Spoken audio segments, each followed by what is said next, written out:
Call to order the Douglasville City Council public hearing for today, which is Thursday, August 14th, 2025. So I'll call this meeting to order and turn it over to the Finance Committee Chairman, Councilmember Chris Watts.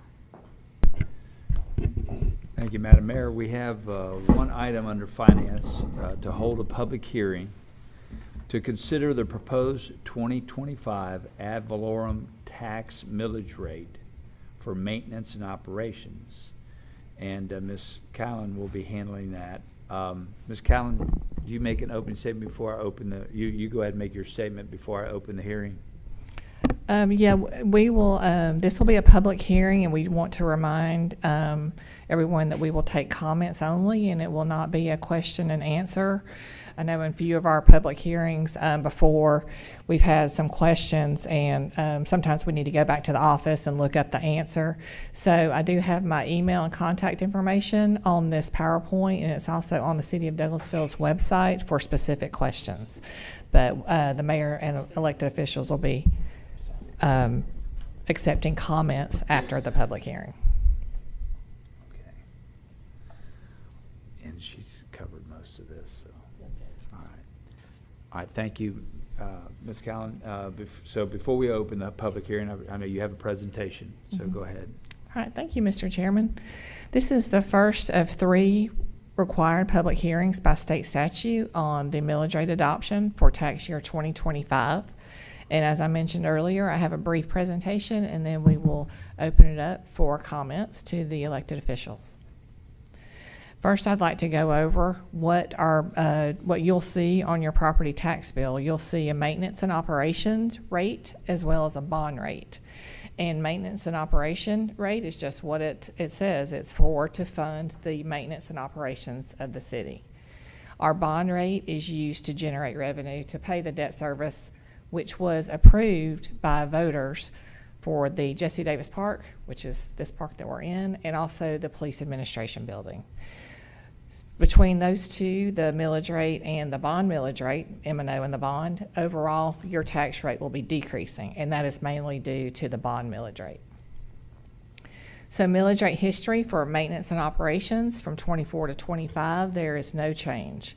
8.749 is the millage rate that staff is proposing to the elected officials.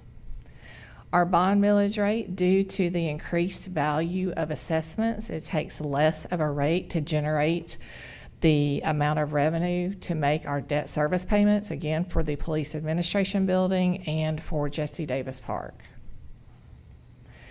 For the total rate is decreasing from 10.099, and this is the net millage rate, 10.099 to 10.036. This is an example of a property tax bill because we do get questions. We are the City of Douglasville portion, and again, you'll see the bond, the City of Douglasville's gross millage rate, the sales tax credit, which is our local option sales tax credit, that is the millage equivalent. So when you net the two together of the City of Douglasville, 12.689 minus 3.940, you will get the 8.749 millage rate. But that is an example of a property tax bill. You also see that the school bond, school tax, and the county tax and the county sales tax credit is also reflective. Now, this is a 2024 example that I pulled down from the GIS system. So once all the jurisdictions update their rates, that will be updated, and the tax bills will be sent out usually in October or November.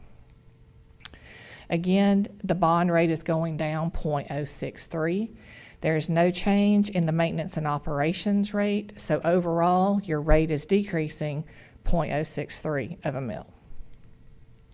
Just to give some examples, because it can get very confusing, for maintenance and operation only, if your house goes up, example $20,000, you're looking at a $69.99 increase, which is around $5.83 a month.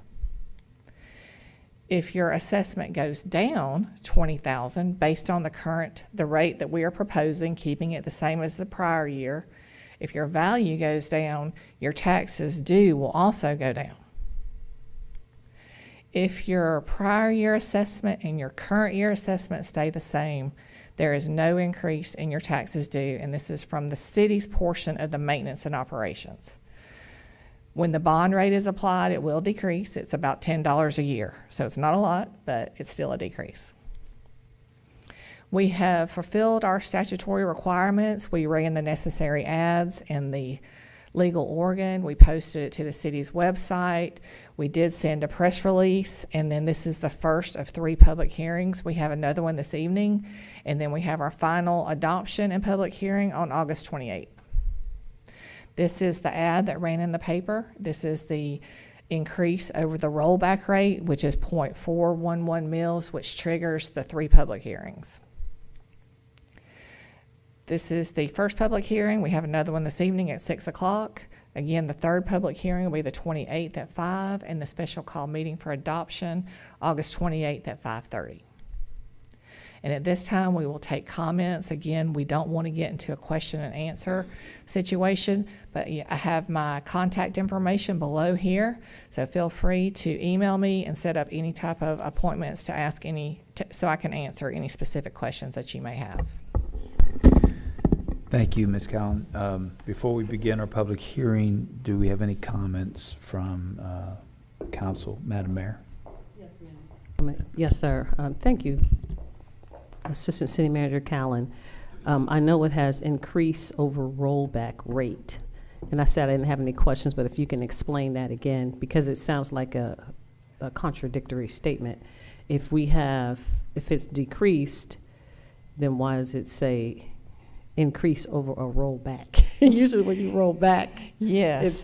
yes, ma'am. Each year, the tax assessors give all 3 jurisdictions, the county, the school board, and the city, their property values. And based on state law, if your property value increases due to inflationary growth only, they crunch all the numbers and we must roll that back, and the rollback rate is 8.338.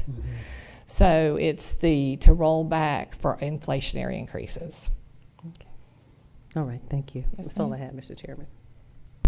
Thank you, Madam Mayor. Anybody else? Okay, at this time, we'd like to open our public hearing. So anyone here today that would like to come forward, where are we turning the card in?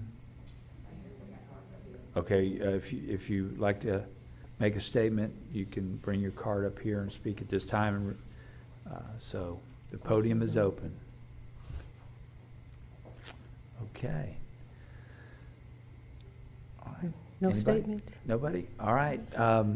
Well, I'd like to close the public hearing and remind the public that we have 2 more of these, one this evening and again on the 28th, as Ms. Cowan pointed out. And there are no other statements at this time. Madam Mayor, I'd like to hand it back to you. That's all we had under finance. Thank you so much, Mr. Chairman, and thank you again, Director Callum. We appreciate your explanation and providing this information to the community. And as it's been said several times, this is one of our required public hearings that we'll have, which was today. We'll have another one this evening at 6 p.m. Then we'll have our second one on August 28th. Well, that will be the 3rd one, August 28th at 5 o'clock. And then we will move forward that same evening, the 28th of August at 5:30 for a special called meeting to vote on the information that has been provided to the community. So we have committee meetings tonight that begin at 4 p.m. and legislative work session at 6 p.m. for any other, just for general information for the community if you want to come back out to see our business that we're going to take care of this evening in legislative work sessions and committee meetings. So do we have any other comments, questions, or concerns from the elected officials, council members? Okay, City Manager, you have anything? All right. Not having any other information to come before us today, this morning, this meeting is adjourned.